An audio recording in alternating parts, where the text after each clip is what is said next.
nas brigas entre índios, os únicos que pegavam um ou outro para servir de escravo ou de diversão ou coisa parecida eram os caiapó. Que tipo de diversão? Sexual, porque inclusive a primeira coisa que eles faziam era cegar o índio. Que horror, né? Porque o índio cego... Ou o índio não virou escravo porque o índio fazia corpo mole? Não, isso é folclore. Não era isso, é porque ele se recusava a trabalhar e ponto final. Não é porque ele tinha corpo mole. Ele então, não na história, na história, quem você acha que tem mais peso na construção do Brasil? O índio, o negro? Como é que você... O conjunto. O conjunto. O conjunto que forçou os povos invasores. Porque... Então o índio, ele não trabalhava, não é porque ele era preguiçoso, é porque ele não... Não era costume ancestral dele fazer prisioneiros e transformar esses prisioneiros em escravos. Não no território brasileiro. Ou na América, nas Américas. Então, você falou uma coisa interessante. A escravidão dos negros, ela existe dentro do próprio povo, dentro da terra dele. 1000 anos antes dos portugueses. Ok? 1000 anos antes dos portugueses já existia isso. Era um costume.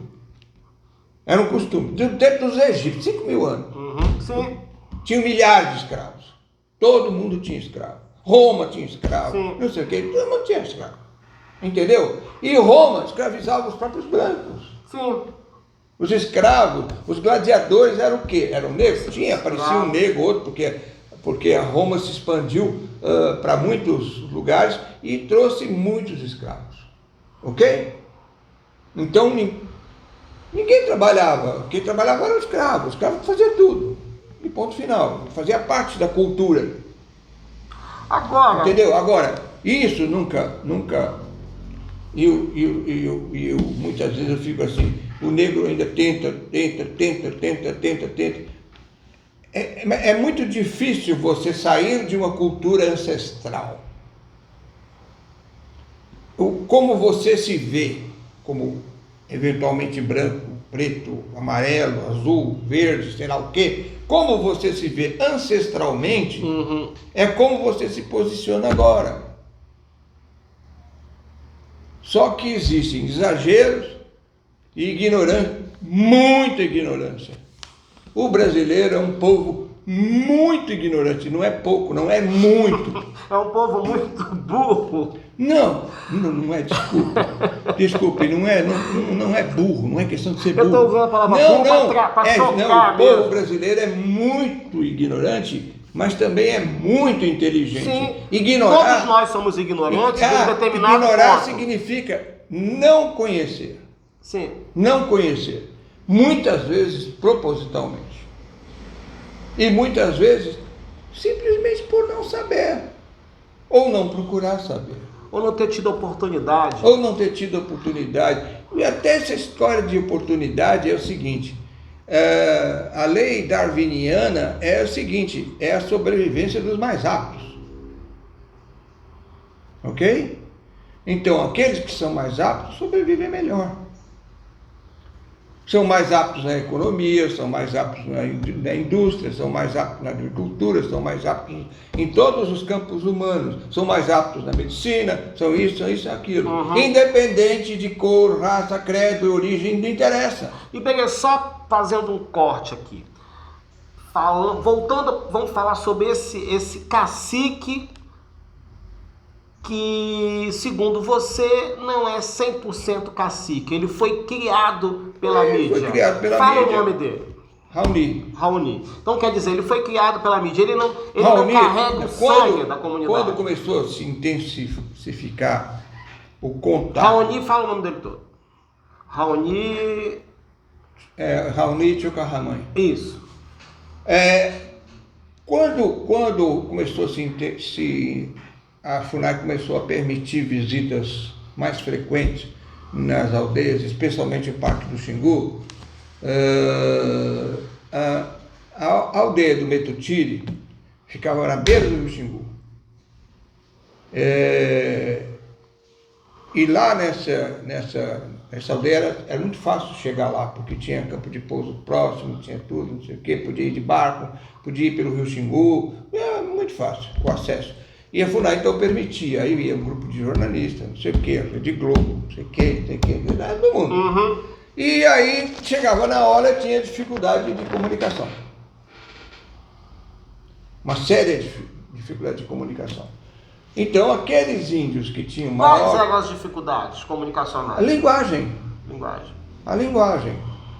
Então, aqueles moleques mais espertos, etc., eles aprendiam algumas expressões e tudo, e ganhavam presente, não sei o que e tal, e começaram a perceber que falar a língua do branco era prestígio para ele, era presente para ele, para a família dele, ele se dava bem. Então, comunicar com o branco trazia benefício. Exatamente. Porque já naquela época existia toda aquela relação de cuidados médicos, disso, daquilo, tudo. Então era uma coisa que eles perceberam que essa relação, ele ser chamado toda hora para o médico estar fazendo uma consulta, ele era chamado para interpretar e ajudar o médico. Tinha um status social. Tinha um status, ele foi adquirindo um status artificial, que era o intérprete, que na verdade, antes da chegada dos portugueses, já existiam os intérpretes que falavam a língua do outro território, porque os índios já tinham um sistema completo de reconhecimento territorial, eles tinham embaixadas, eles tinham um sistema de trocas entre si, um trocava, por exemplo, no Alto Solimões, os índios do interior da mata traziam caça, sementes, frutas, etc., de dentro do interior da mata e recebiam peixe, artesanato, não sei o que, havia trocas. Uhum. Havia mercado entre os grupos indígenas, então havia embaixadores. Os índios tinham seus embaixadores, que eram os caras que tinham maior capacidade de diálogo para não haver enfrentamento. Então havia um respeito territorial.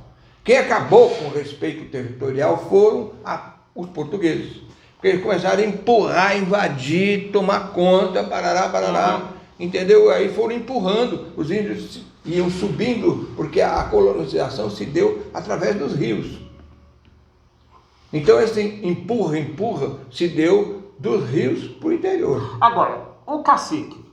Bom, o Raoni, ele foi ficando cada vez mais sabidão, cada vez mais esperto, aí começaram a tirá-lo de dentro da aldeia.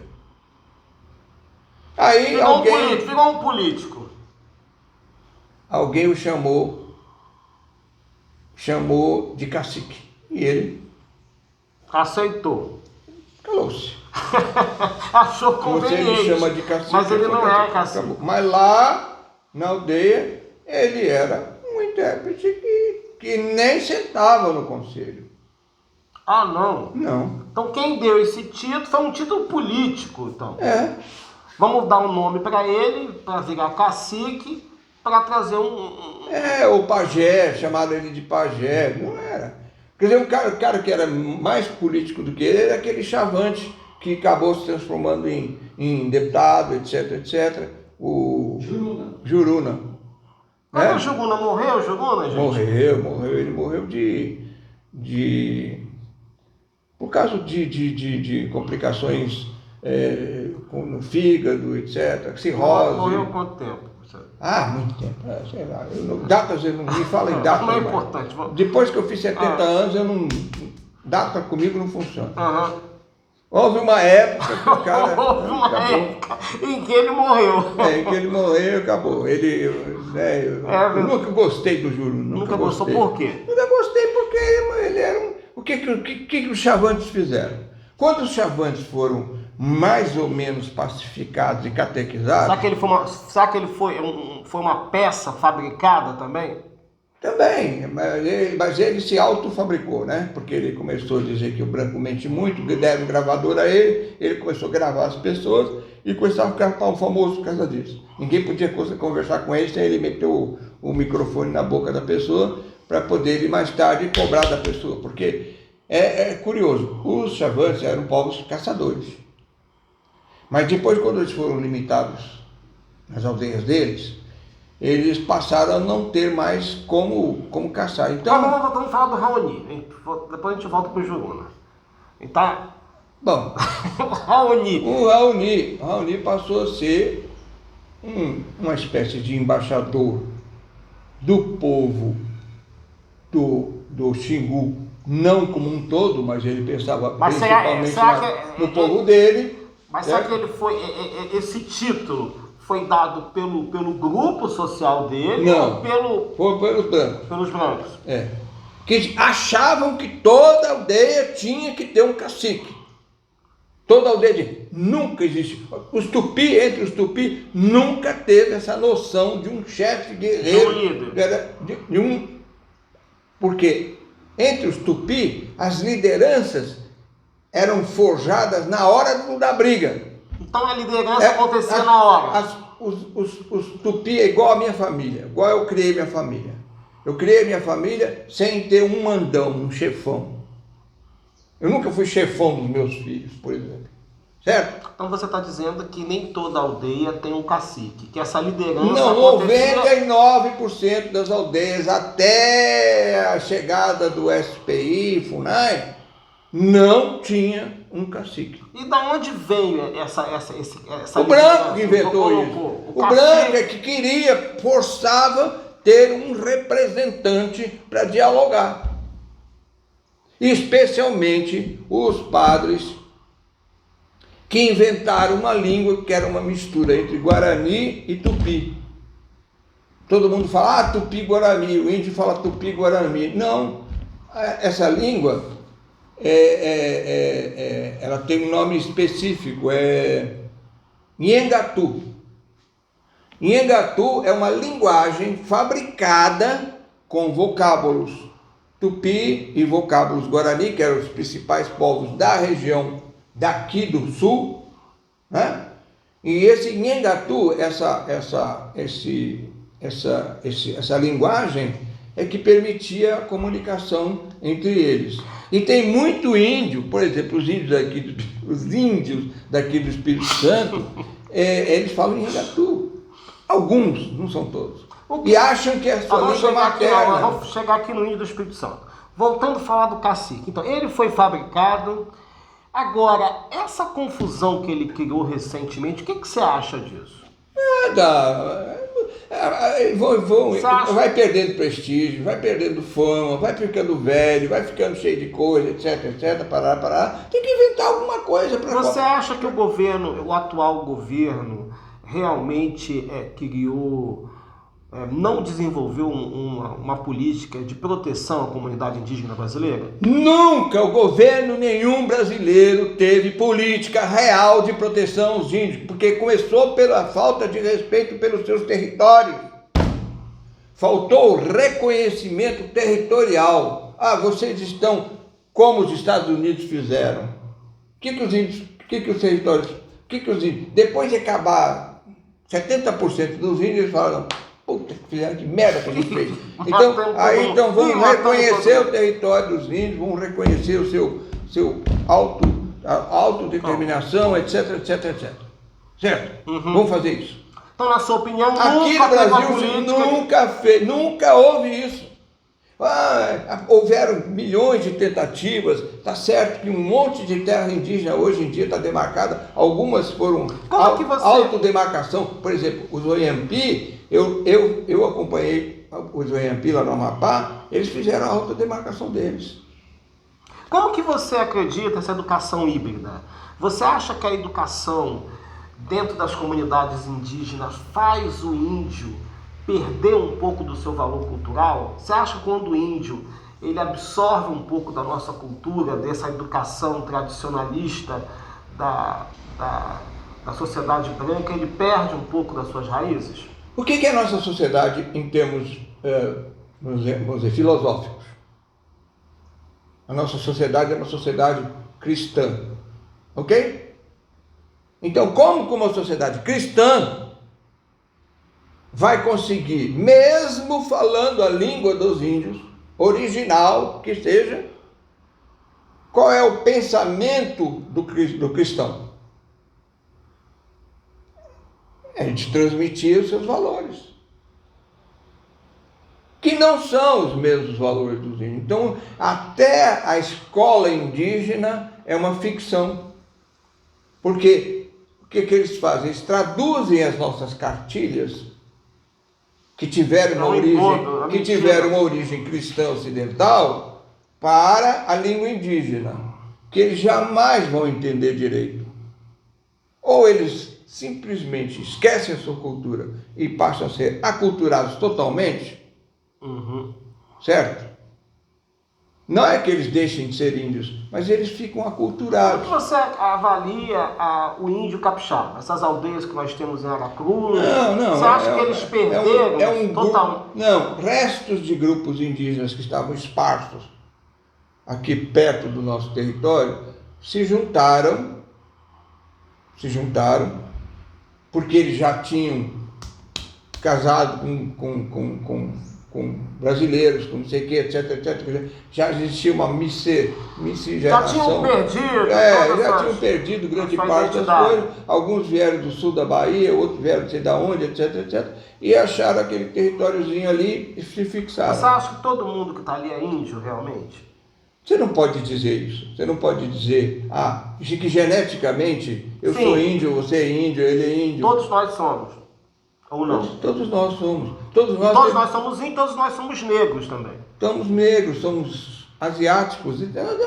Nossos genes são tudo misturado há séculos. Então, o conceito de raça tinha que acabar. Não existe raça indígena, raça isso, raça aquilo. Existe o Homo sapiens. Acabou. Fim de papo. Entendi. Agora, saindo dessa história fantástica, você é diretor do Instituto Goiamum. Sim. Que o nome já é fantástico. Fala um pouco o que é o Instituto Goiamum, quem foi que criou, por que o nome Goiamum e qual é a relação que ele tem com a natureza, com a comunidade indígena. Bom, como eu te expliquei antes, a gente começou a trabalhar, trabalhava na área de educação ambiental do IBAMA, e existe uma regra no serviço público que dura até hoje. Você é funcionário federal. Federal. Você não pode trabalhar em fim de semana, à noite, essas coisas, porque o governo nunca paga hora extra. Ok? Era uma regra de não pagamento da lei 9.812, se eu não me engano. 9.812, sei lá. A legislação que foi feita no tempo do Fernando Henrique Cardoso, ela era muito rígida com relação a essa questão do horário do servidor público, etc. Então a gente não trabalhava sábado. Só que a educação ambiental, sob o ponto de vista macro, sob o ponto de vista de que a educação ambiental ela tem dois aspectos. Tem a educação ambiental formal, que funciona na linha transversal dentro das escolas, desde o primário, desde da pré-escola. Você acha que essa linha ela é produzida erroneamente? Não. Quem criou isso é um gênio. É o professor Quintas lá, eu espero que ele seja vivo, coitado.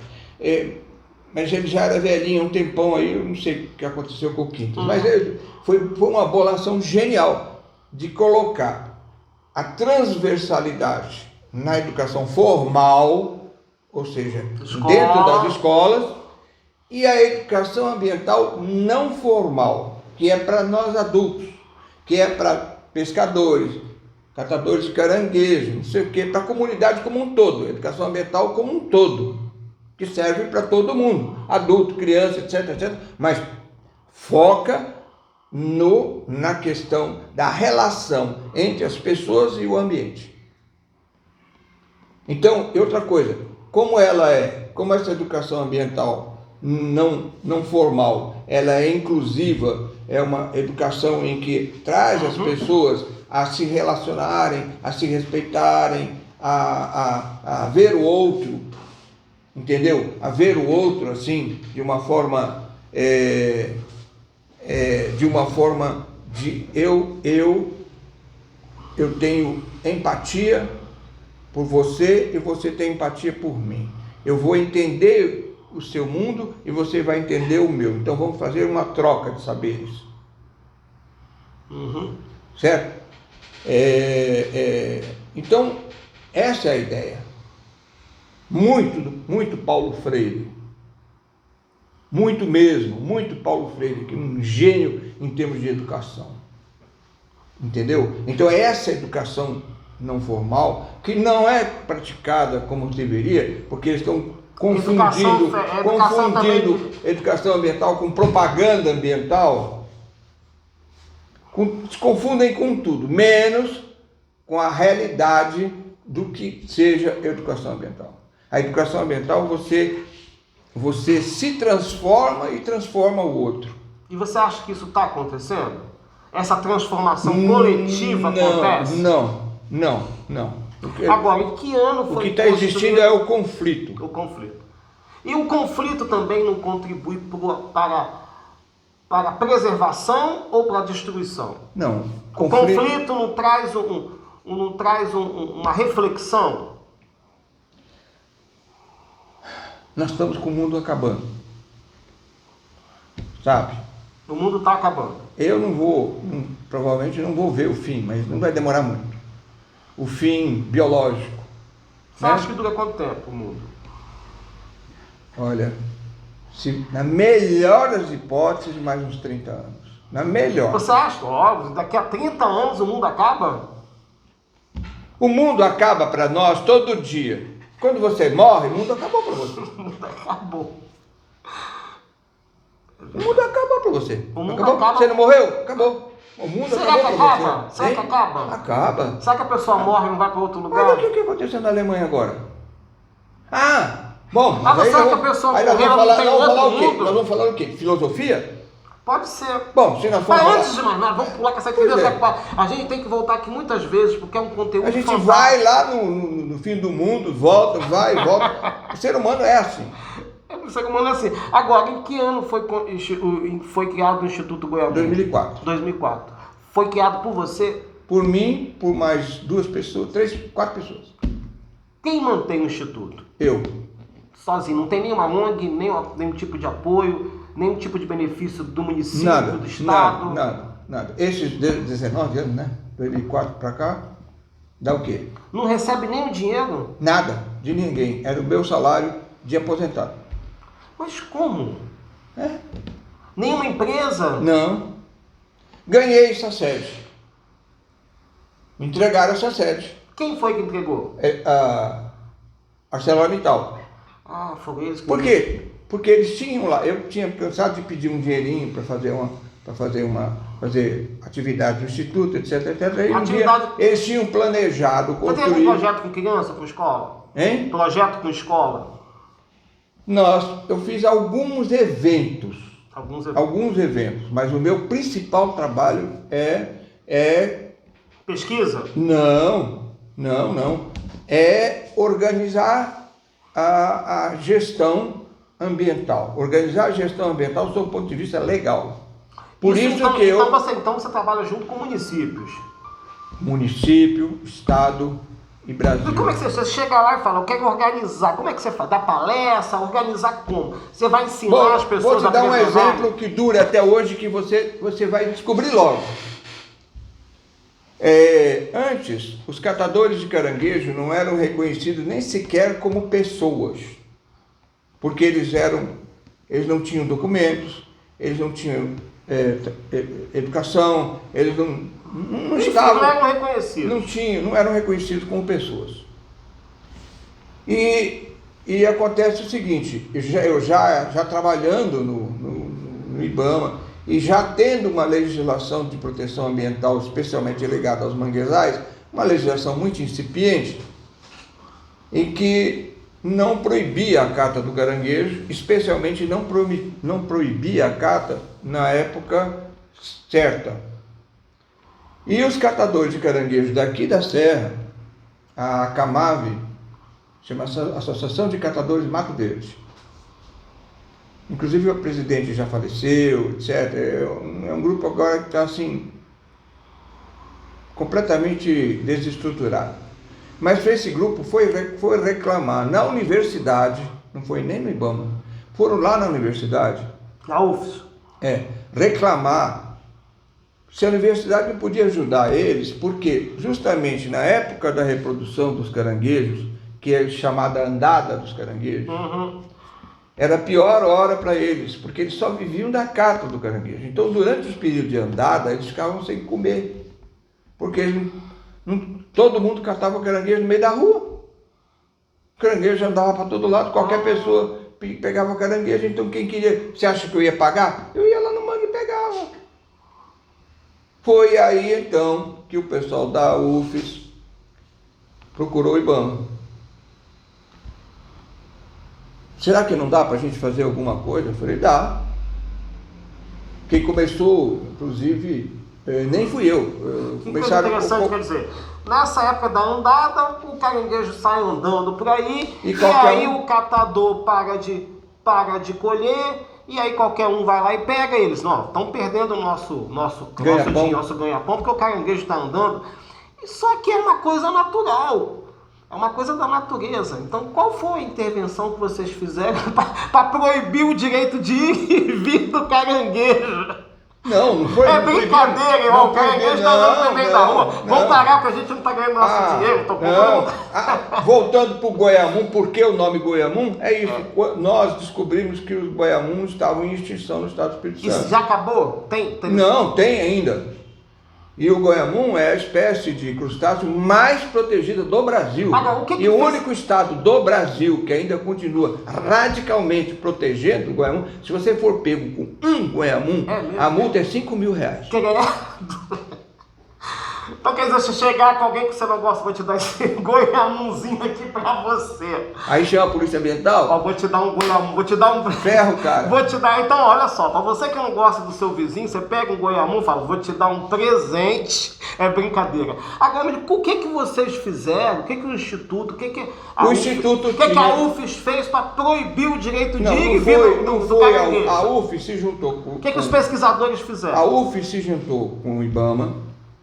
E a UFES criou o chamado Projeto Caranguejo, que foi financiado pelo Fundo Nacional de Meio Ambiente, com 9 metas para estudar os catadores, estudar a bioecologia do caranguejo, fazer educação ambiental, identificar os catadores de caranguejo do estado do Espírito Santo e tudo que se relacionava ao aspecto mercadológico do caranguejo. Ao mesmo tempo, eu, que assumi o grupo gestor do caranguejo dentro do IBAMA, eu pilotava esse pessoal. Tinha gente da universidade, tinha representante dos catadores de caranguejo, tinha representantes da cátedra, tinha representante de ONGs. Muita gente. Uma das ONGs era a minha, que estava no meio. E o que o pessoal, qual foi o plano? O plano foi esse. Uma vez que nós tínhamos as pessoas que estudavam a bioecologia, então a gente começou a entender como é que o caranguejo fazia e por que é que ele se reproduzia